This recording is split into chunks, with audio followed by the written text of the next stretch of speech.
Which bottles will you be popping this New Year's Eve? Well, if you're not sure just yet, we've got some suggestions for you. We caught up with one of SA's leading sommeliers, Miguel Chan. He will be giving us a breakdown of some of the trendiest drinks this season, as well as some tantalizing options that won't break the bank. So, what should we celebrate the new year with? If it's not bubbly, what else would it be to consider at this time of the year? But also bearing in mind that we don't have a white Christmas in South Africa. So what works at this time of the year? Gin works very well. There is the emergence of craft gin. There are over 200 producers of craft gin currently in the country, which is so exciting, where it showcases a diversity of produce, where something different. However, also you can pair or can mix gin with champagne, gin with sparkling wine.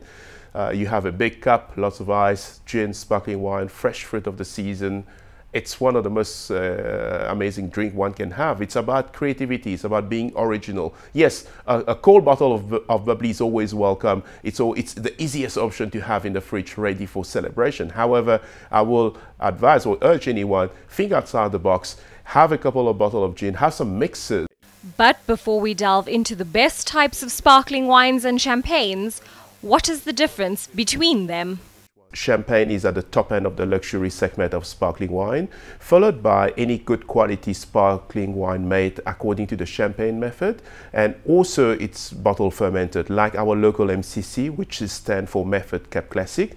Then there is the carbonated version. Not necessarily they are cheaper or nastier in a way, but Prosecco, they are made in a way where it is produced very quickly, i.e. they are fermented in tanks and then carbonated.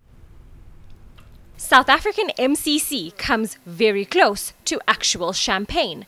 However, it cannot be called that, as it's not made in the region of Champagne in France.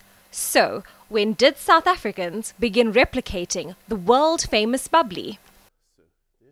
MCC came to life in the early 70s. The first bottle of MCC was produced in Stellenbosch in 1971. What makes MCC different from champagne is the fact that it is produced in a climate that is much warmer, much sunnier. As such, the wine tend to have a generosity of textures, much more fruit-driven. Whereas if we look at champagne, champagne is much more acidic, much more leaner, and in a way that champagne tends to need time to actually develop. Whereas MCC, upon release, it can be a pretty good glass of wine, and it costs a fraction of a bottle of champagne. So, which drinks would you say are more fancy, but still quite affordable for the festive season? Look at the quality of our local MCCs.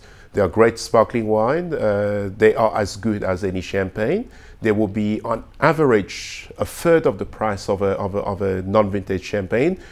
Alternatively, Italian Prosecco, which today the world can't get enough of it, is the next option. What makes Prosecco charming as a sparkling wine? It is fruity. It has that touch of sweetness, that touch of sugar in it, which make it quite palatable, which makes it like the type of sparkling wine that one can have from breakfast to bedtime, with or without food, by the poolside, in a picnic basket. It's just perfect. But if you want to go a little over the top, here's what he suggests. Splurging, Grand Marque Champagne, Dom Pérignon, Cristal, these are really champagne that will add a lot to this time of the year, looking back into the year and treating themselves with the finest example of what a sparkling wine around the world could be and will be and should be. And not only have it on its own, but pairing it with food. And at this time of the year, it's all about sharing with friends and families.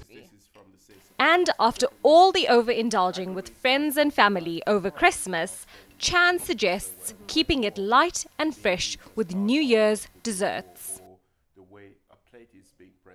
What we see a lot at this time is strawberries. Strawberries is in season, and making a dessert with strawberries or lime for that matter, because lime, it's refreshing, it's crisp, it's tangy, and you need something that's also that can refresh. It's not about having heavy, creamy dishes or dessert for that matter. It's about having lightness. Not too sweet. It's about letting the natural sugar of the fruit or the bakery itself reveal with the sparkling wine. But I have to ask, any good suggestions to maybe cure a hangover? Well, I would say have a few bottles of bubbly, perfectly ice cold in the morning, and it works very well mixed with Guinness. It's something called the black velvet, and half Guinness, half champagne or quality MCC. It's one of the best cure for hangover. And cheers to you. Here's hoping it's a bright, fresh start to the new year. Riante Naidoo, Johannesburg.